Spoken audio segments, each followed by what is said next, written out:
Hello, and welcome back to another video. This is the second episode of story in which Minato wasn't too trusting. The QB wasn't what they all thought. With a seal that can do more than just hold the QB, Naruto will become what he was meant to be. No matter how much it costs him. Now with a will to become strong enough to protect those precious to him, he will reach new heights. After you've finished watching, please like, share, and subscribe to the channel. To begin, please like, share, and subscribe to the channel. Let's get this show going. 3 weeks later, Naruto had been right. Flaring Kurama's chakra had been an idea filled with problems. Now when he walked down the street, he got not only glares, but he also noticed that almost every shinobi he passed would subtly move their hand to the kunai holster. They must have thought he was a serious threat now. He had not been able to do any training. He was followed not only by Anbu but also by random ninja he could feel intent on doing him harm. They never got too close before either dog or weasel intercepted them. A part of him was really sad that they had reacted this way. It wasn't unexpected but still made him sad. He was only trying to save Hinata. He wouldn't take back his actions, but he still hated the consequences. He had not seen Hinata, and as far as he could tell, she had not left the Hyuga compound. He didn't know, but all that was about to change. He was headed to the park hoping to see some of his friends. He'd seen Ino, Kuji, and Shikamaru once since the incident. They asked him if he had felt that scary feeling that washed over the village and if he knew what it was. He had lied and said he didn't know or feel it. Their parents had been there and could see the lie in his eyes but said nothing. They had been told what happened that night and they themselves didn't really know what to think. Council chambers day after kidnapping, the chamber was filled with both sides of the council in full attendance. They were shouting all manner of things back and forth when the Hokage entered, took his seat, called for order, and silence. "Okay, now that I have your attention, what is the meaning of this meeting?" he asked calmly.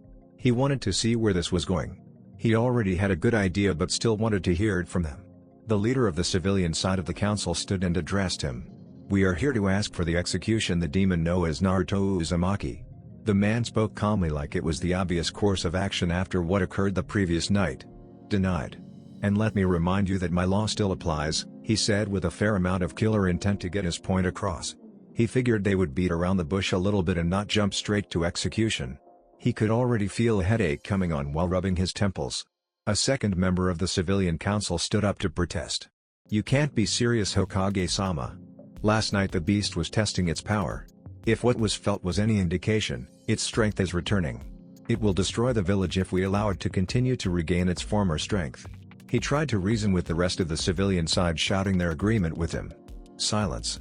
"Naruto is not the beast, he is the container that holds the beast. He is one of the greatest heroes this village has ever seen and proved so again last night," Hiruzen shouted. He couldn't believe the ignorance of these people. For the first time one of the clan heads spoke. "How does using its chakra makes him a hero?"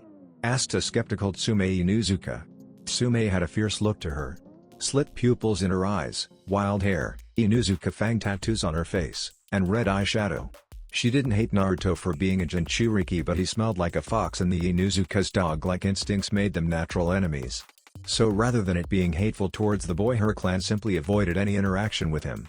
The Hokage looked at Hiyashi asking if it was alright to tell them the story. Hiyashi gave a slight nod. Last night Hinata Hyuga was kidnapped by the ambassador from Kumo. He turned out to be one of their best jonin who was sent on an undercover mission to kidnap an unbranded Hyuga female. This earned many gasps and looks to Hiyashi, who just gestured for the Hokage to continue. The kidnapper managed to slip past all of the Anbu and the entire Hyuga clan. He was however found by Naruto. This statement sent a wave of confusion through the council. "You mean to tell me a 6-year-old managed to track down a man that eluded both the Anbu and Hyuga? How did he manage that?" Tsume Inuzuka was not happy about this little bit of info. Most of the Anbu tracker force was made of Inuzuka and Hyuga. She felt insulted, thinking that the Hokage had insinuated that they weren't as capable as a 6-year-old. With a sigh, Hiruzen began. "Naruto seems to have a highly developed sense of hearing, sight, and smell. The kidnapper passed close to his home, and when he didn't recognize the scent he decided to follow. He told me he recognized a second scent that he knew was a child because he had smelled it on the playground before, once he found the kidnapper's trail." This carefully concocted lie was to protect Hinata from the clan elders who would never approve of her being friends with Naruto. He followed the trail until he caught up with the kidnapper and told me he only saw a person dressed all in black carrying a sack. The release of QB chakra that was felt came after Naruto was stabbed in the process of trying to rescue Hinata. He must have unconsciously channeled it in order to heal his wound enough to not bleed out. He managed to survive long enough for help to arrive. Dog and Weasel were the first on the scene and killed the Kumo ninja before tending to Naruto and Hinata. Only Hiashi, Hiruzen, Dog, and Weasel knew that was not how events played out but had been ordered to tell that story if anyone asked. They were to never speak of the true events of that night before Naruto became a ninja. The meeting ended soon after this with most of the civilian being an extremely disappointed which showed in the look on their faces. Back at the park, Naruto was just about to leave the park. Ino, Shikamaru, and Kuji had been taken home by their parents and no one was there. He had been hoping to see Hinata when she came around the corner with her sister. It was the first time she had seen him since that night. He started to walk over to her when someone stepped in between them. "What do you think you're doing, Demon? You stay away from Lady Hinata and Lady Hinabi." "I wanted to ask Hinata-chan if she was okay. I haven't seen her since it happened," said Naruto, confused on why this person would try to keep them apart. Didn't he know they were friends? All of the Hyuga knew Naruto had been there that night but only one knew exactly what role he had played. Many of them wanted to blame him for her kidnapping but Hiashi put a stop to that immediately, saying Naruto was simply in the wrong place at the wrong time and had nothing to do with her kidnapping. "Hyugas do not associate with your kind, Demon. You will stay away from them if you know what is good for you." At this point Naruto was almost in tears. He had just wanted to see Hinata and make sure she was okay. He wanted to make sure she wasn't mad at him since he hadn't seen her in so long and ask how Hitomi-sama was. He just barely managed to catch a glimpse of her. Both her and Hanabi had tears in their eyes. He could see this was not what they wanted, and turned to leave. He knew it had to be something the elders had planned. They must have appointed a guardian that hated him to keep him away from them while Hitomi was recovering. It was one of his worst days in a long time. Almost 2 years later Naruto was excited. Tomorrow was the first day of the academy. He had been training hard and was ready to show what he could do. Just as he was getting ready to go to bed, Kurama spoke to him. "Kit, we need to talk about tomorrow." "Okay, what about tomorrow? You can't show your true strength. In fact, you should probably barley pass." Naruto became very confused. "Why would I do that? I will easily be the best one there. I am stronger than most genins already. I could probably graduate in 1 year." Naruto ranted. Kurama was trying to stay calm. He may have grown quite attached to the boy but that didn't mean he didn't want to strangle him sometimes. "I know how strong you are. But you are not strong enough to defend yourself from all threats. That damn civilian council would surely try to have you killed. They probably will try to have you killed even if you take the full 8 years to graduate. Take that time to become stronger than anyone they could send after you." Naruto laid his head down in thought. Kurama made a good point and had never done anything that harmed him unless it would make him stronger in the long run. Although practicing water walking in a hot spring had been pushing it. "Okay, I will hide my strength. But I am not going to get pounded into the ground either. You don't have to let yourself but look totally weak, but I would recommend losing most matches unless it's to someone truly weak." Naruto only gave an internal nod before going to sleep. Next day Naruto woke up excited. Today was his first day at the academy and he would finally get to spend time with Hinata without being chased off. He got to see Hinata every now and then but only a few times had she been with her mother, who was looking worse and worse, meaning that they were free to interact. But now she would not have a guard and he would be able to see her and talk to her most of the day.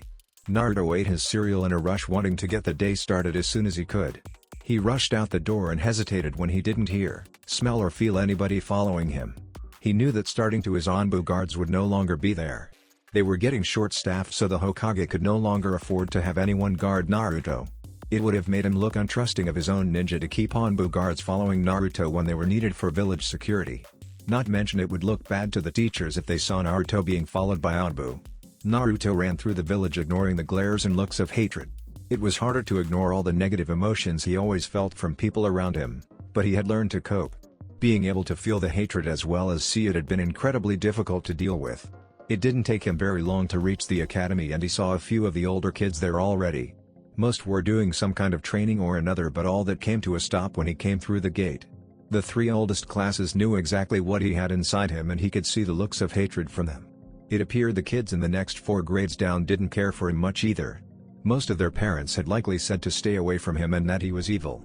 He decided he would avoid the upperclassmen and just go sit on the swing until the bell rang to go in. He had just sat down when 3 people began to approach him. He was looking the other direction as they tried to silently approach him. They may as well have been playing drum and shouting their intentions. He could easily hear their footsteps and feel the anger coming off them. He quickly spoke to Kurama. "How should I handle this? I know you said to not show my strength, but I will get pummeled if I hold back too much. Let's see how this plays out before we make any rash decisions." Naruto only gave Kurama an internal sigh before he spoke. "What do you three want?" Naruto asked when the group got about 10 feet from him. When Naruto asked this, the three ninja in training stopped. They were sure they were undetected before he spoke. Not only that, but he knew how many were in the group and he had not even turned towards them. "What are you doing here, monster?" the apparent leader sneered. "Going to class same as you," Naruto answered without looking back. He didn't know if his face gave away how he felt, but he knew his voice wouldn't. "I don't think we can allow a monster like you in here," said another. "Yeah, looks like we will have to take care of you ourselves," said the last. "I don't want any trouble. Guys, please leave me alone." Naruto tried to remain calm, but on the inside he was starting to panic. How could he get out of this one when they would leave? "Oh, there won't be any trouble. For us at least," the leader said before charging Naruto and throwing a punch aimed at the back of his head. Naruto made a quick decision to take part of the hit and turn just enough so he would get hit but not have any real injury. Landing on the ground and pretending to be hurt while trying to come up with a plan to get out of this. As the second boy began his charge, he was suddenly grabbed by the shirt collar and thrown to the side. Standing there was Weasel. How disgraceful. 3 Uchihas going after a lone boy with no training and half their age. Is this what has become of a once noble clan? Attacking children to make yourselves feel better? As Weasel spoke, you could see the anger in their eyes. "You know what he is, and you still defend him? You're a fool like the rest. He will kill us all." The third boy tried to reason, but Weasel wasn't having any of it. "Attack him again and there will be no place for weaklings like you in the ninja ranks," Weasel told them, ushering them to class before turning to Naruto. "Are you alright, Naruto-kun?" "Yeah. Thank for the help. I didn't know how I was going to get out of that one without showing some of my strength." Indeed was Weasel's only response. He had seen some of Naruto's training and knew he could defend himself when need be. Naruto went to the classroom and was happy to see all his friends. There were some people he didn't recognize. The first being a feral-looking boy named Kiba Inuzuka. A boy with a high collar and sunglasses named Shinobi. A girl with pink hair that he thought was cool at first until he heard her shriek, "Sasuke-kun." Both he and Kiba had to cover their ears for fear of going deaf. The banshee known as Sakura Haruno was of course talking about Sasuke Uchiha, the youngest son of Fugaku Uchiha, the Uchiha clan head. He found out that most people in his class, him included although only he knew, were clan heirs. He spotted Hinata in the back and went to sit in the empty seat next to her. "Hey Hinata-chan. I am so glad we are in the same class." Hinata was deep in though and never even saw her friend come in. She had been worried about so many things. First, her mother was still sick and only getting worse right after it seemed she would recover. Then her father had started to change. He was becoming cold and his training harsh. On top of all that, she had barely been allowed to see Naruto. Her and Hanabi missed him. They would see him around town, but every time he would try to talk to them, their guard, would chase him away, calling him a demon. So, she was surprised when she heard him right next to her. Eep, she squealed and jumped at his voice.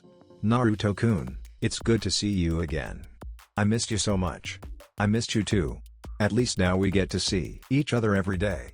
How is your mom, by the way?" At this, Hinata's mood took a downturn. She isn't doing well. Every time she starts to make a recovery she relapses and it gets worse. They don't know what it is. Just that she's had it since she had Hanabi, Hinata said with a sadness in her voice. "Just let me know if there is anything I can do for you, Hinata." "Anything?" Naruto tried to reassure her. At this time, a man in a Chunin vest came in the room.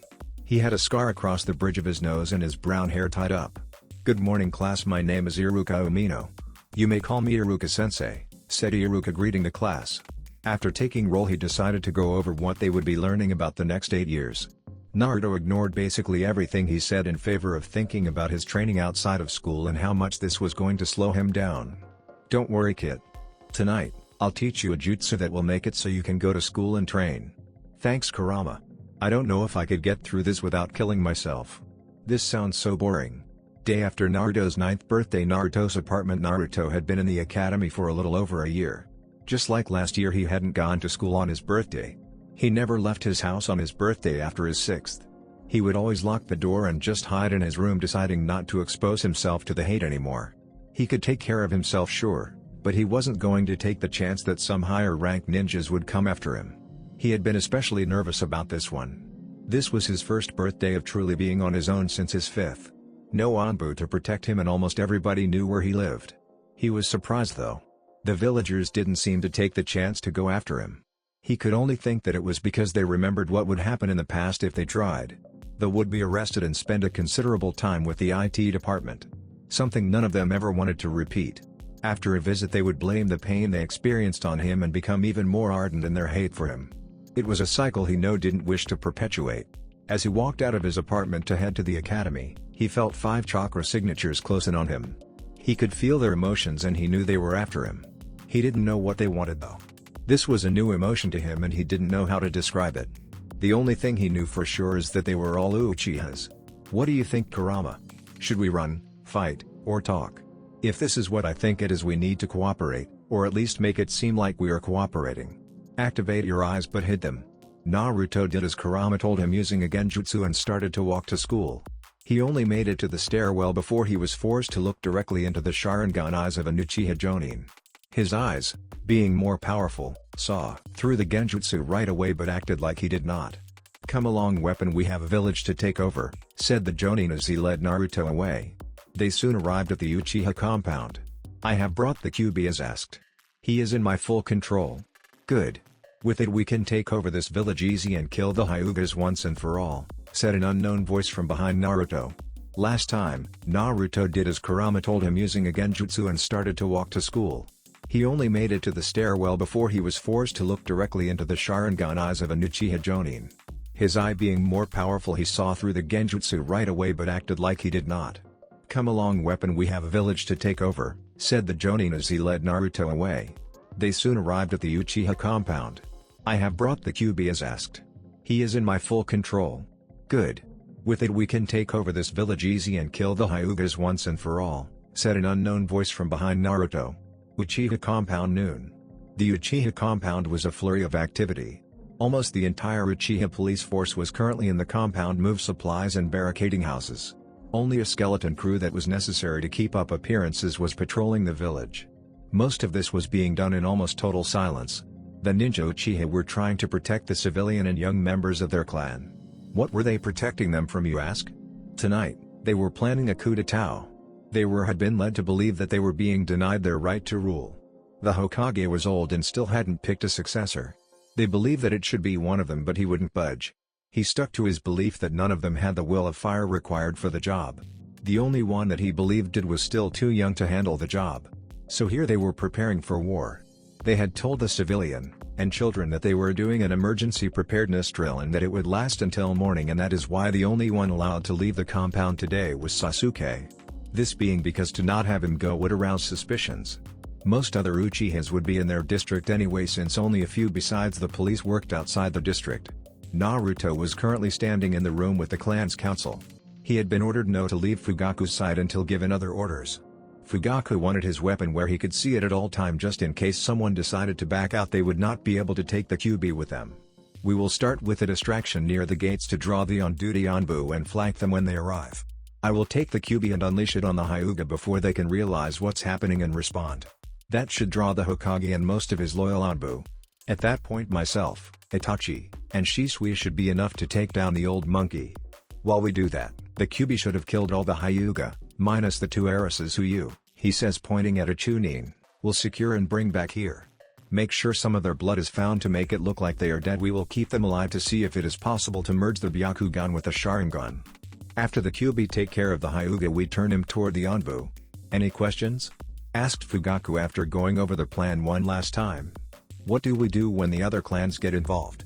asked a Jonin Uchiha. "If all goes according to plan, the most of the clan ninja are either out of the village on missions or should be too slow to figure out what is happening in time to respond. We need all of this to happen within 30 minutes to have the best possible chance of success. Danzo as his route will be staying out of this. He wishes to see strong leadership restored. Sir, no one has seen Shisui for 2 days and Itachi is currently performing his Anbu duties," another Uchiha informed Fugaku. "Find Shisui and don't worry about Itachi, he will be here just before we launch the plan," Fugaku said, confident that Itachi would be loyal to his clan. Naruto had been listening to the whole thing with a growing sense of both dread and anger. He couldn't believe that Itachi would betray the Hokage. Not after every Itachi had done for him. He had figured out Itachi's identity long ago.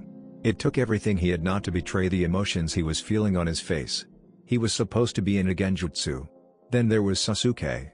He didn't like him much because he seemed to think he was better than everyone, but he still didn't think his family would do something like this. Sure, the Uchiha had mistreated him, but they were never anything other than condescendingly polite to most of the villagers. "We launched tonight at dusk," Fugaku said, closing the meeting so they could get back to work. Hokage's office same time while the Uchiha were making preparations, so was the Hokage. He was currently in a meeting with the advisors minus Danzo and Itachi on the situation. "The attack will start tonight at dusk," Itachi informed the rest. "It has come to a head this soon? What can you tell me of their plans?" Itachi told them the general attack plan, and then he dropped a bombshell that made the Hokage scene red. "They kidnapped Naruto-kun this morning after he locked his apartment door. He never showed up at the academy. I couldn't stop them without giving myself away. He was put in genjutsu and lead to the Uchiha compound. The plan to use his memories of what they will make him do to break him. Then Danzo has a Yamanaka who will perform their mind destruction jutsu to make him nothing more than a mindless weapon." Itachi continued, giving a full rundown of the plan. "What else can we do? They must be eliminated. Everyone that is willingly taking part in this attempted coup," the Hokage ordered. This was one of the hardest orders he would have to give. But who could carry out an order like that? "The Uchiha clan isn't known as one of the elites for nothing," asked Homura. "They didn't really have any ninja that could pull off a mission like that without being caught. Not to mention that whoever do this will have to label a criminal to preserve our reputation with the other major villages. It would show weakness if a clan rose up against its cage because they believe the leadership was weak," Koharu pointed out. "I will do it," said Itachi, getting wide-eyed looks from the other three. "Itachi, I can't ask you to do this. It's your family. It's one thing that you know it will be an order given to someone, but I can't order you to kill your own family." Reasoned Hiruzen. He had done things he was not proud of, but this would take the cake if he made one of his own ninja kill his own clan. "I was not asking, Hokage-sama. This is the only way to preserve the honor of my clan going forward. It has to be me. If they are talking down by the strongest of them, it will look better for everyone than if some faceless assassin does. They plan to attack tonight. I must go and prepare." With that, Itachi left, leaving Hiruzen and the others to wait for the inevitable storm that was to come. "Uchiha compound 2 hours before attack, Fugaku-sama," shouted an Uchiha Chunin. Coming into the room where they were making final preparations. He was pale and out of breath, and that caught the other attention if the shouting hadn't. "What is it?" asked Fugaku, hoping it was only a minor issue. He still had not heard from Itachi and was stating to worry about him. "We found Chisui's body. His eyes are gone," the Chunin responded with no small amount of worry in his voice. "Damn it. What of Itachi? I still haven't heard from him. No word yet, but he may still be attending his Anbu duties. He would stay to complete anything asked of him so as not to arouse suspicions," responded another Chunin. "Very well, begin to mobilize and get in position. I want the squad at the gate in 1 hour, the rest with me. We move out in 90 minutes. "Hi," they all responded. Forest outside Uchiha compound, Itachi had just finished off the last of the squad that was supposed to be headed to the gate, and started making his way to the compound. This was quickly becoming the hardest thing he had ever done. He knew he would hate himself tomorrow, but he could not let them kill so many innocent people and would never be able to live with himself if he allowed all his father's plans to come to fruition. Flashback: Fugaku had just explained his invasion plan to Itachi and the rest of the Uchiha Council and was taking questions. The first one was, "Why do you plan to keep the girls alive when killing them would be the end of all Hyugas?" asked an elder. He kept his voice as neutral as possible, but one could still hear annoyance in his tone. "I know this may seem strange, but let me fully explain without interruption and it will become more clear. The Byakugan surpasses the Sharingan in only 3 things. Range of sight, range of vision, and ability to see through objects, correct? Hi, what would happen if we could incorporate even one of those into the Sharingan? I have no guarantee that it could work, but they are the only unbranded females, the only unbranded children that we could easily control. If it can't be done, it can't be done, but if it can, it will make it impossible to hide any technique from us ever again." "So you plan to use them as breeding experiments?" asked another elder. "Hi, that is a dangerous game you are playing, father," spoke Itachi.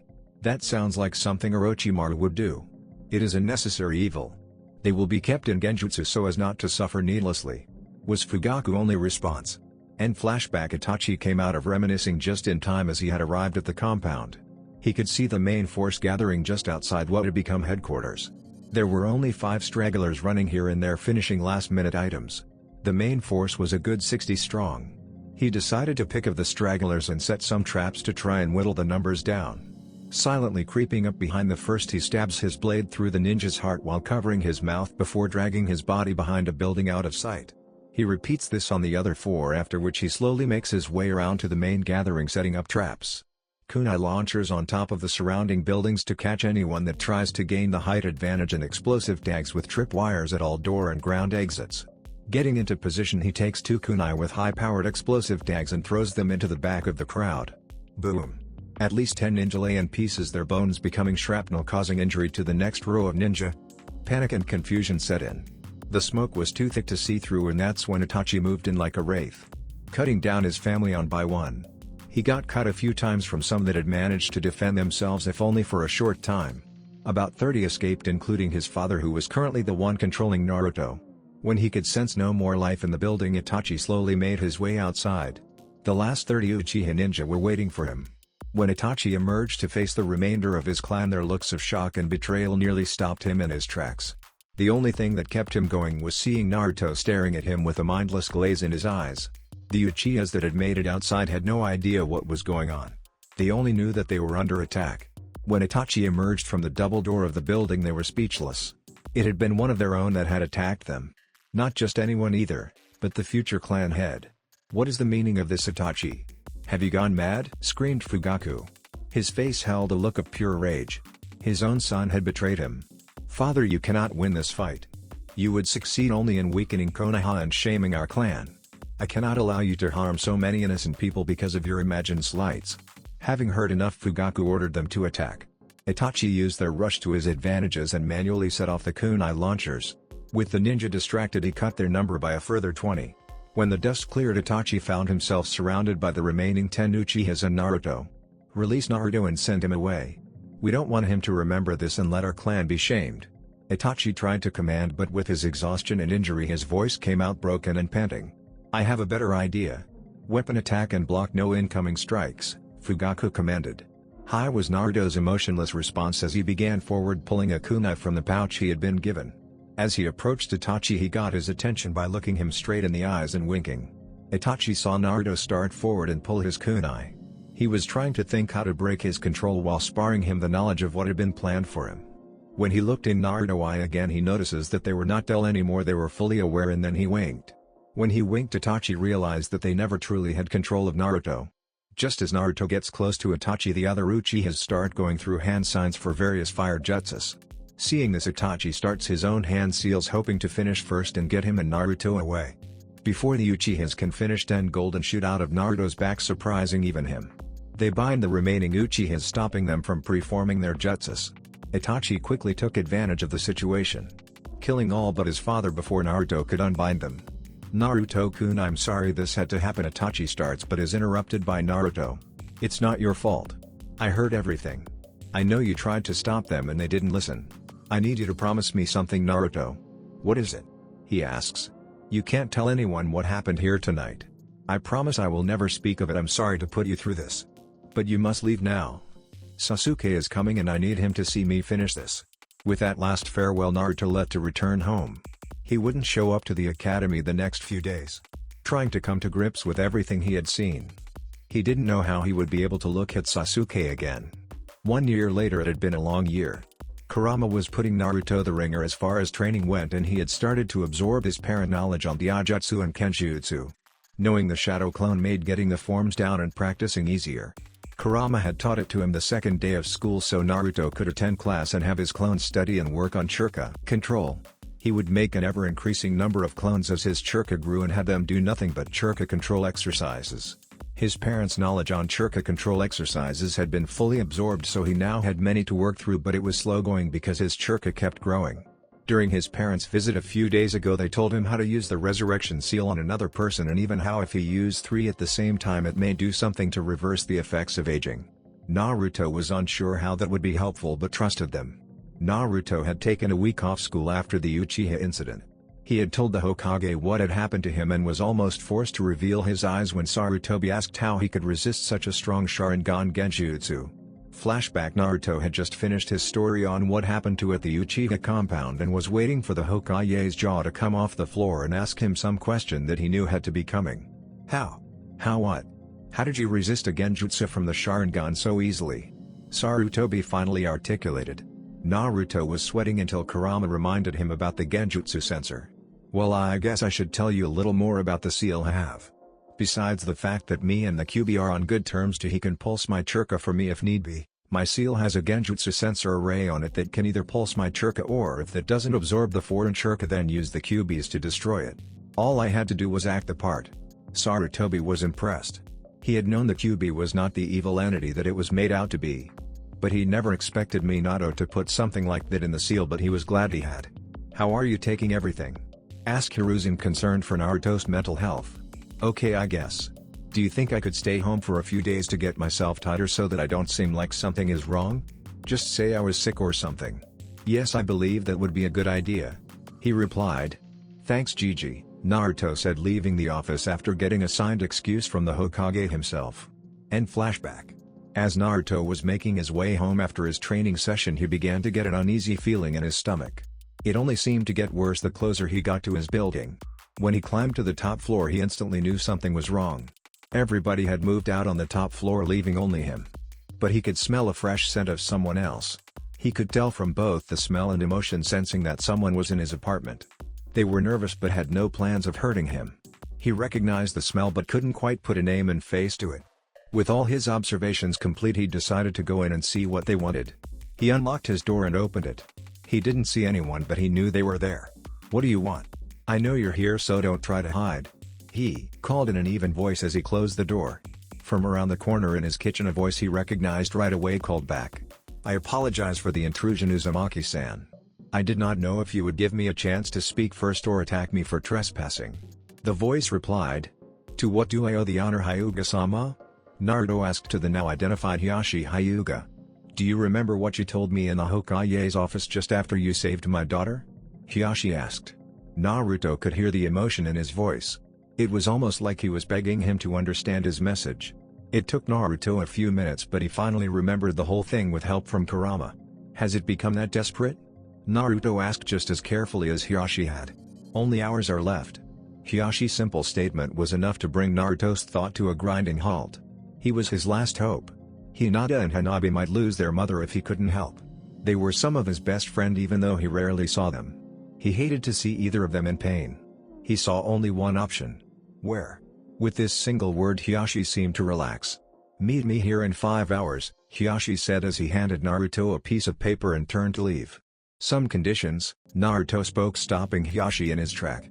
He did not turn, but Naruto could tell he would say yes no matter what. You tell no one who saved her or how it was done. I will be able to tell you exactly what is wrong with her. You don't question how I know or my source. Agreed? Agreed, and with that Hiyashi left.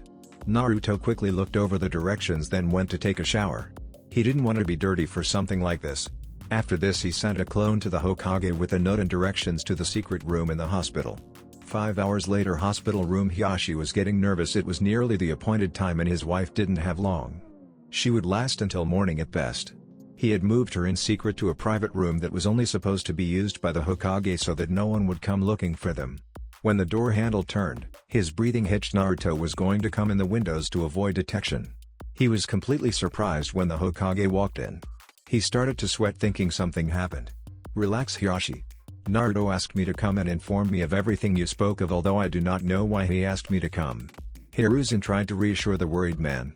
A few minutes later, exactly 5 hours from when he had left, came Naruto through the window. Seeing everybody there, Naruto spoke first. Gigi, I need you to seal the room so no one can sense or see the chakra, light, or sound in this room. When said that, both the Hokage and Hiyashi instantly knew why he wanted the Hokage there. He was the only one Naruto trusted who, he knew, was good enough with seals, to do something like that. I am impressed, Naruto-kun. That was a very good idea calling me here for that, Sarutobi said as he erected the barrier. Once it was up, Naruto approached the bed Hitomi was laying on and began to look over her sleeping form. While looking her over, he began to sniff. This action confused the other two men greatly. May I ask what you are doing, Uzumaki-san? Hiyashi was nervous, but Naruto's actions only confused him. Simple, I am checking to see if it's a disease, a poison, or autoimmune condition. Naruto responded. Hiyashi was going to ask how he would know that, but remembered the conditions he had agreed to. While he was thinking of a way to figure it out with asking directly, Naruto's rambling caught him off guard. Definitely not autoimmune. Some signs of disease, but that doesn't appear to be the main problem, he mumbled, then took a really strong sniff near her foresight before jerking his head away and glaring at the bag of medicine going in. Poison. No question, he said, reaching for the bag. At this point Hiashi was in shock along with the Hokage. They had never seen that method of diagnosis. All he did was sniff her, and now he was saying poison. As they were mulling this over, Naruto had disconnected the medicine bag and sniffed it before putting a few drops on his tongue. Chirka metal. With these two simple words Hiashi felt his world collapsing. Someone had been trying to kill his with and he had not been able to see it. Someone has been trying to poison her with chirka metal, that's why healing jutsus don't work. He then did something that confused and almost enraged Hiashi, who had to be held back by the Hokage. He removed his shirt before crawling into the bed next to Hitomi.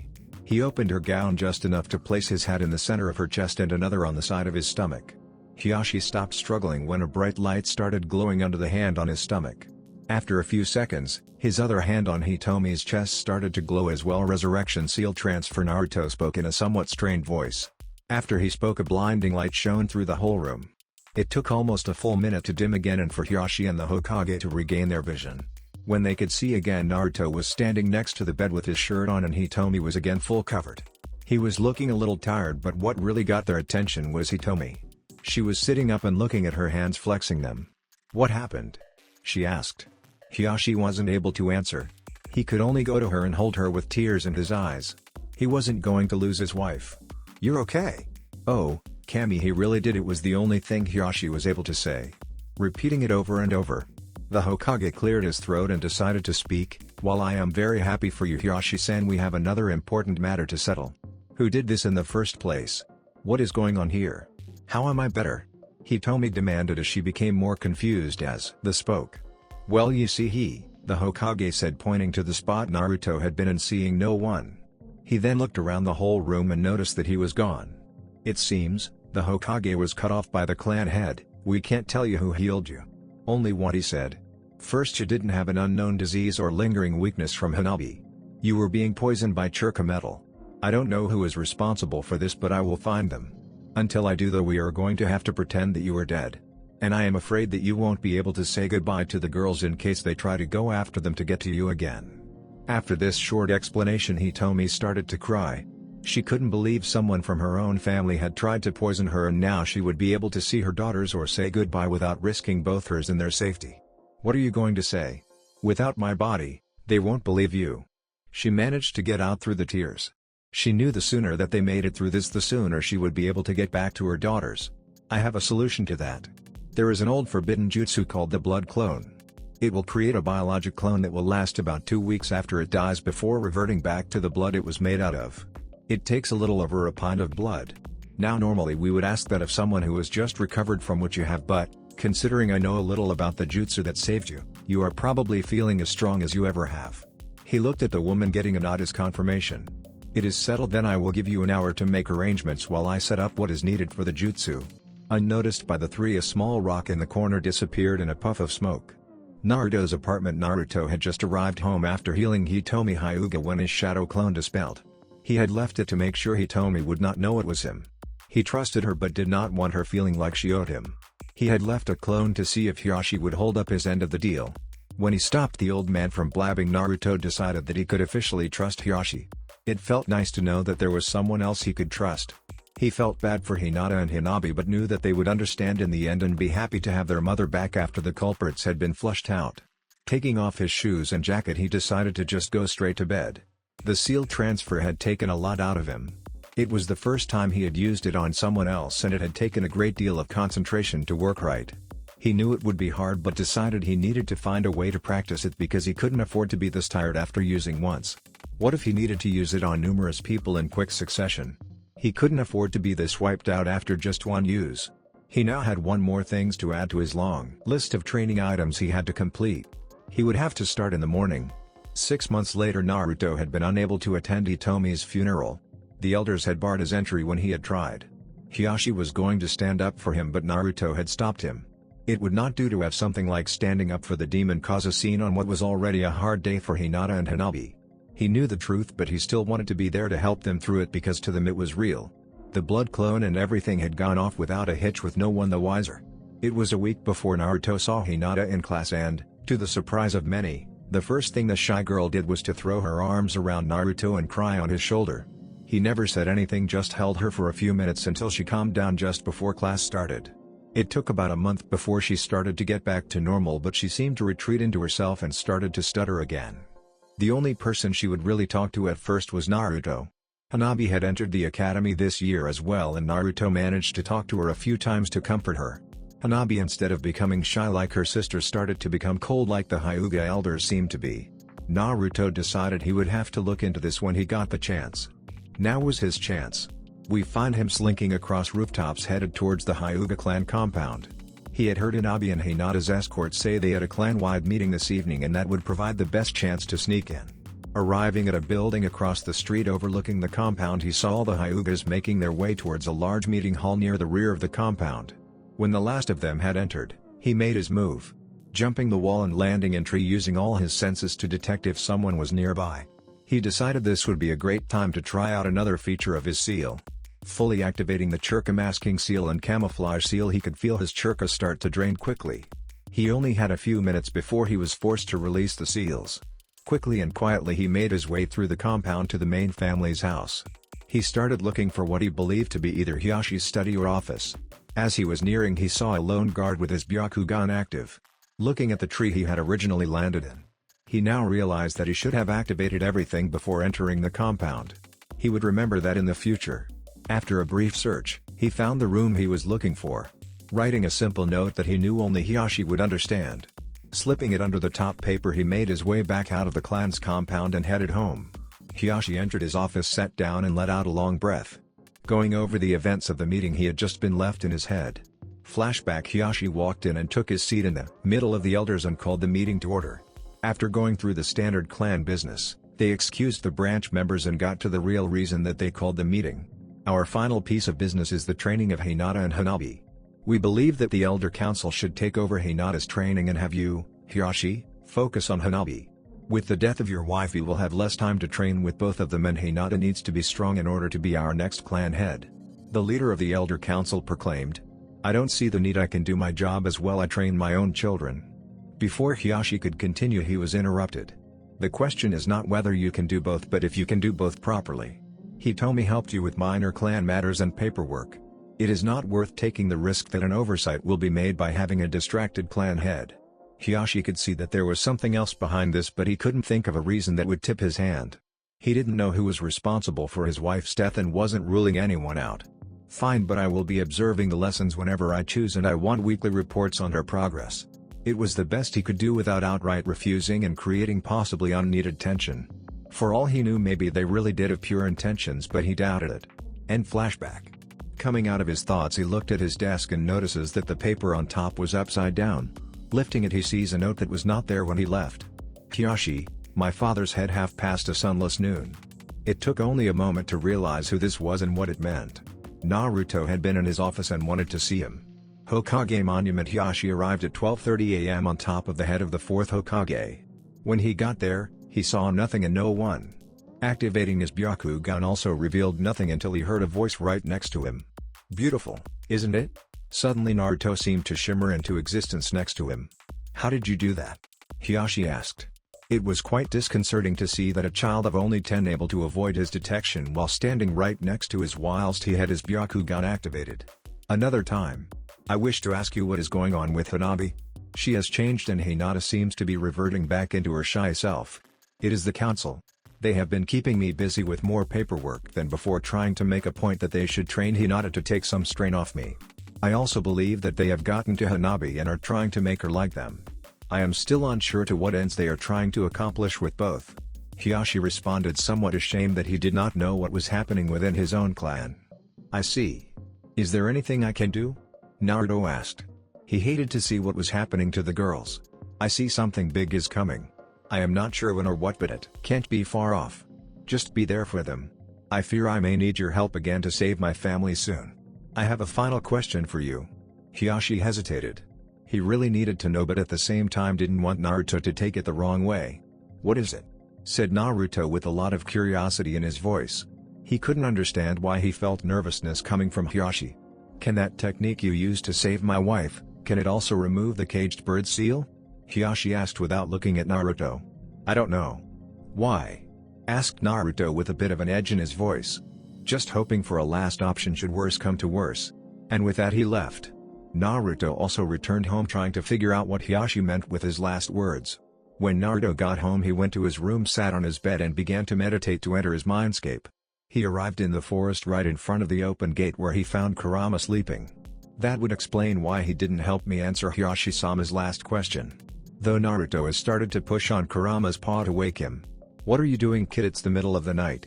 Did you really forget about our meeting with Hiyashi tonight? No, I just didn't see the point in me staying up for it. Naruto just looked at him as a sweat drop rolled at the back of his head. Anyway, I need to ask you a question about my seal. Can my resurrection seals remove seals from other people? Naruto asked. Kurama cocked his head and though for a few minutes. I don't see why not. There really isn't much that the purified life force energy won't fix. I would say it should. Kurama finished. Should? You can't give me anything more than should? Naruto asked, wondering how he didn't know. No. I have never heard of it being tried, as you are only the second human to ever have the ability, and plus if it didn't, your Shinobi will gain the ability to remove things like it as soon as you learn how to control the Petropath. You could simply absorb the seal and it would be gone because it will not be able to bind to you with me here. Okay, that helps. I am going to sleep now. Naruto left his mindscape and laid down on his bed, trying not to think about what the worst case scenario could be. 2 months later the broken kunai Baronko had returned from another mission and had decided she needed a drink. She kept being passed over for a promotion to Jonin from Special Jonin, where she had been stuck for 2 years. She had been back in the village for 4 years and she was still considered an outsider because of her sensei, even though he used her for an experiment and left her for dead. The only reason she had gotten to Special Jonin was because the Hokage gave her a field promotion after an A-ranked mission that was supposed to be a B-ranked mission. So here she was being underpaid and overused. They sent her on missions that most would have considered suicidal. At least when the Hokage wasn't the one handing out mission that day. He treated her like she was any other loyal ninja, but no one else would really even look at her.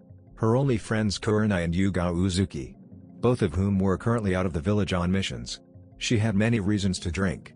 Like the fact that Yuga was moving in with Hayate, her boyfriend, and she wouldn't be able to afford the rent by herself.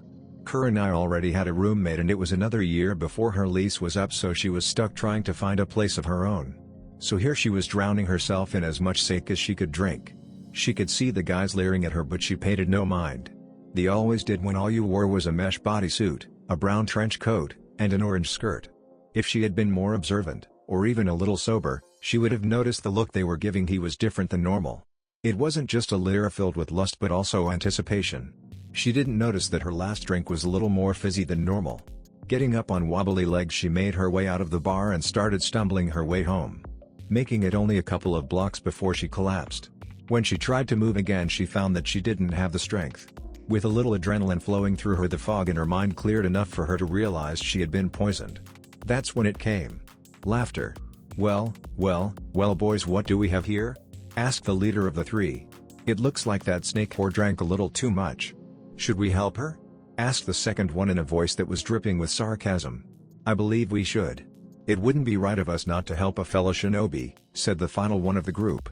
The second went to pick her up, and when he did, she noticed that they were all tuning about 2 to 3 years older than her. She may have only been 17, but thanks to her bastard of an ex-sensei, she was one of the most skilled kunoichi in the village. But for all her skill, she wouldn't be able to overcome 3 sober tuning while in this state. Her mind began to race as they picked her up and headed in a direction that made her pale with fear. They dragged her to the shadiest part of town that was basically abandoned. Most of the buildings were falling apart and looked like a stiff wind could knock them over. No one would come by. No one would hear her if she was able to scream. She tried to use her churka to cleanse the poison, but it seemed that they had accounted for that. She was totally at their mercy and she knew what was going to happen. They dragged her into a rundown building that had been set up ahead of time. She could see this was well planned. Churka ceiling cuffs, straps, ropes and chains all organized on a wall. It was so much worse. She figured they would kill her when they were done, but it seemed that they had planned on keeping her alive for at least a short while. After tying her down, they cut her mesh body suit. Having dropped her coat on the way here, it left her naked from the waist up, her breasts exposed. Well, have a look at that. The whore really has been hiding something, hasn't she? The leader of the little group sneered while grabbing her left breast and giving a rough squeeze before moving to the other one. Anko had tears in her eyes. This was her worst nightmare. That was worse than her worst nightmare. Nothing her sensei ever did to her could compare to this. And just when she was ready to give in as they cut off her skirt and panties leaving her completely exposed, there was a noise. The click of the door closing, alerting everyone that it was no longer just the four of them. The three men turned to look but saw nothing. The one Chunin was somewhat of censor, one of the reasons the leader brought him in on this.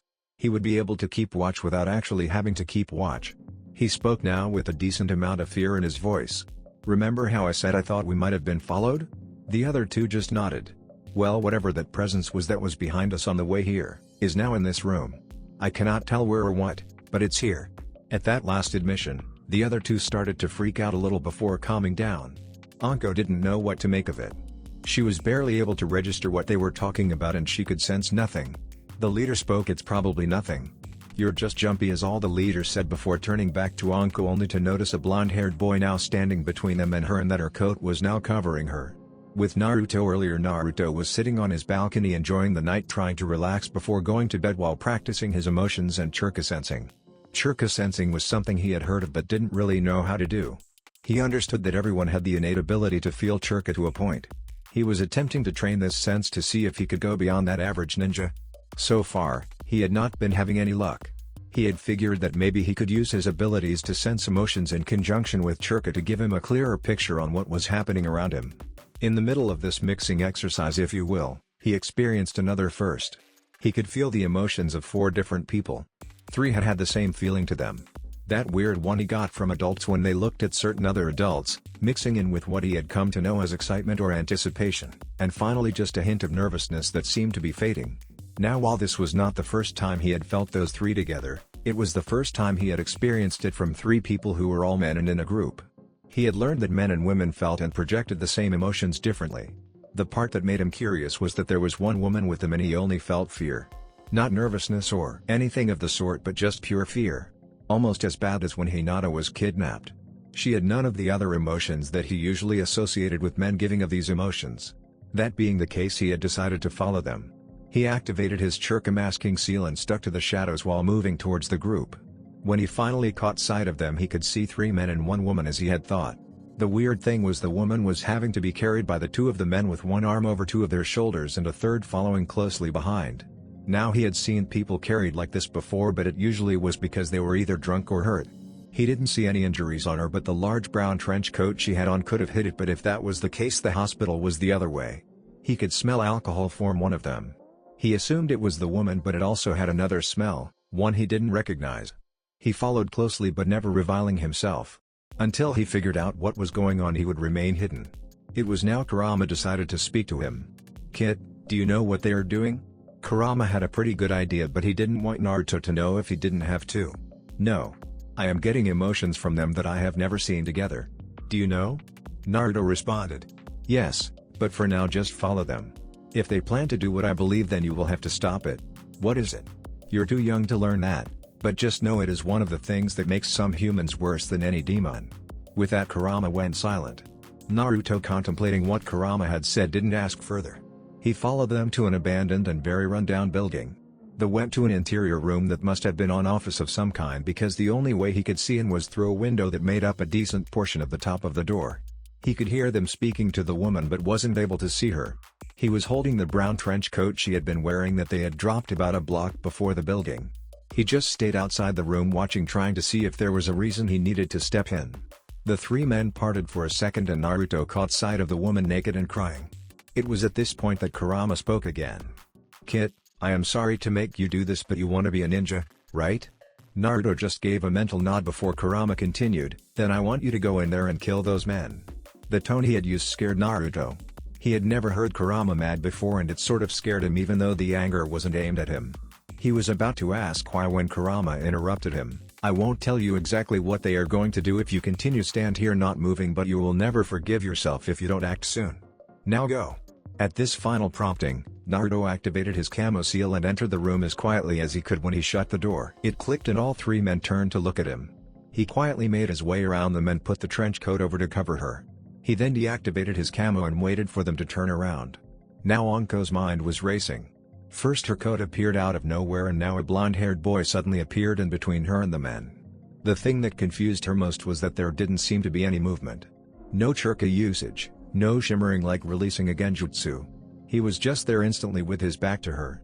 She didn't know why he was there, but she began to feel hope that maybe he would save her. She knew the idea was foolish. A child against 3 chunins in their 20s, but deep inside her was a spark of hope. When the 3 chunins finally came out of their shock, the leader spoke up. Well, if it isn't the little demon. And it seems he has come to protect the little snake whore. This night just keeps getting better. Not only do we get to rid the village of her, but we will be seen as heroes for finishing what the Ondaime started. The other 2 were just grinning and nodding along, feeling a little silly that they had been worrying. Discounting entirely the fact that they couldn't tell it was him following him and that he got around them without them so much as seeing a thing. Anko's eye shone with both hope and fear. She didn't know why this boy of all people would be the one to come for her, and that scared her. But if rumors of his strength were true, then she would be okay. She had heard that he had been able to stall an elite jonin long enough for the Anbu to get there and finish the job. Naruto just stared ahead at them with no emotion whatsoever. He knew what he had to do, but this would still be his first real kills that he could have avoided if he wanted. Even though Kurama said it would have haunted him, he still could have left. Any last words? Naruto asked, trying to hide the fear and apprehension in his voice. He was greeted with only laughter.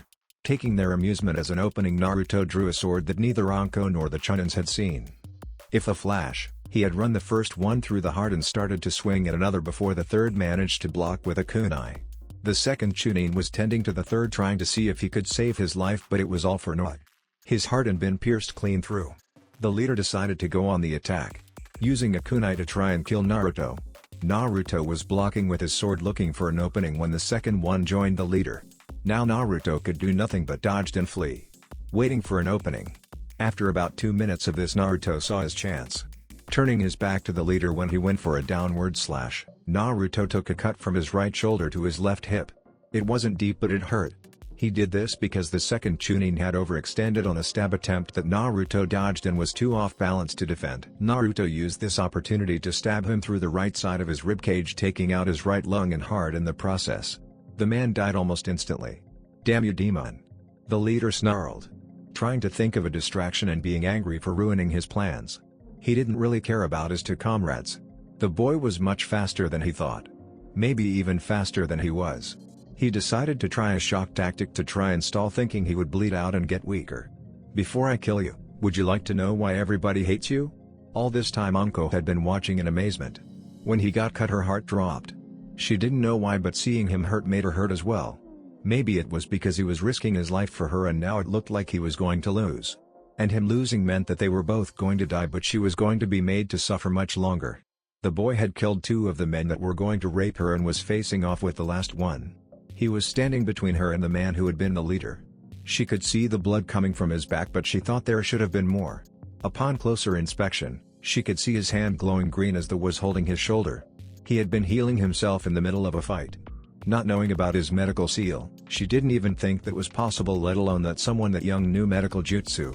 The cut had completely closed and left no scar, only her wide-eyed expression that the last chunin took as a sign that the boy was bleeding out. "Tell me," Naruto growled, playing along. He knew good and well, but he figured why not use this guy's own tactic against him. He had hidden his wound on purpose to make himself appear as if he was weakening. Everybody believes that the Ondaime killed the Kyuubi, but that is a lie. He started before Anko tried to stop him. Speaking for the first time. No, only to be silenced by Naruto quickly using the Anbu hand signs to tell her he already knew and not to worry. To say she was surprised was an understatement. She only knew them because of her sensei. Anybody who was not in Anbu or retired Anbu would normally be executed as a matter of village security. He had learned them in the last few months of general shinobi knowledge he had absorbed from his parents. The leader continued. He couldn't kill it, so he did the only thing he could. He sealed it into an orphan newborn. That orphan was you. Ha ha ha ha, he finished, hoping Naruto would have a bit of a break that he could exploit. Naruto pretended to look confused and looked down, shaking a little. The chunin, thinking he was crying, charged, seeing his chance. He aimed his kunai for Naruto's heart. At the last moment, Naruto used his sword to deflect the kunai and, giving a slight twist of the pommel of his sword, revealing a short 7-inch blade coming from the handle of his sword, aimed it so the chunin ran his throat straight into the blade, making it sever a jugular vein, his windpipe, and cutting half his spinal cord. He would be dead in a matter of moments.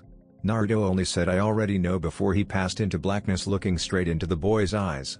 Naruto let the man's body slump to the floor before twisting the pommel and retracting the blade and then sheathing his sword. He stood there for a moment before he collapsed to his hands and knees and vomited the entire contents of his stomach while crying. Kurama was doing his best to comfort the young boy. This was something that he should never have had to experience this young. Anko just watched him. She was still tied up and the drug didn't seem to be wearing off. All she could do was try to softly console him from 10 feet away in position bound to the bed. He had saved her and she could tell the kills had been hard on his mind. Even she had been 12 before she had been forced to kill. After about 15 minutes he got up and made his way to her with a dead look in his eye that showed the pain someone his age should never have to live with. Carefully used a kunai to cut her bonds and free her. Sitting up and holding her coat to cover her, she massaged her wrists to get feeling back in them while he cut the ties to her ankles. He turned around so she could put the coat on and close it. Then he spoke to her for the first time. "Are you alright?" He realized he didn't know her name. Anko Mitarashi. She answered in a somewhat shy voice that was completely out of character for her. "Are you alright, Mitarashi-san?" he asked while she just looked at him. "No. Not right now, but I will be, someday," Anko replied in a sad tone of voice. "Thank you for everything," she said as she went to leave the room before Naruto noticed the mark on his shoulder. He had been absorbing the knowledge of his parents on Seal 2. And was able to recognize it as a seal. He was about to ask her when he sensed Anbu on the way. "Anbu will be here in a few minutes." This brought her up short. She didn't know how she would explain this. Sure, the Hokage would believe her, but that was only if they let it get that far. Many of the current Anbu hated her and would surely use any reason to execute her on the spot. Considering who she was with, she doubted that they would even stop to listen. She began to panic. "I can barely move. Looks like these guys will get what they wanted after all," she mused out loud. "What do you mean?" Naruto asked in confusion, but she just told him there was no time to explain and told him to run as she tried to move faster. They had left the room but had not made it out of the building before she collapsed unconscious. "Pick her and run. We can sort out the rest later." Not knowing what else to do, Naruto went to pick her up and was surprised at how light she felt. Kurama had, still unknown to him, released some of his gravity and resistance seals so he could get them away. He used his camo and shurika, masking seals once again until he got home. He laid her on his bed and covered her with his blanket as soon as he got home. Making sure she was comfortable before he went to make a few cups of ramen for dinner then go to sleep. He had been trying to ask Kurama what he was going to do, but Kurama just said to get some sleep and they would talk in the morning. That's it for this video. I hope you all enjoyed the video. Don't forget to like the video, subscribe to the channel, and follow me on my other social media accounts. Anime God here, and I'm signing off.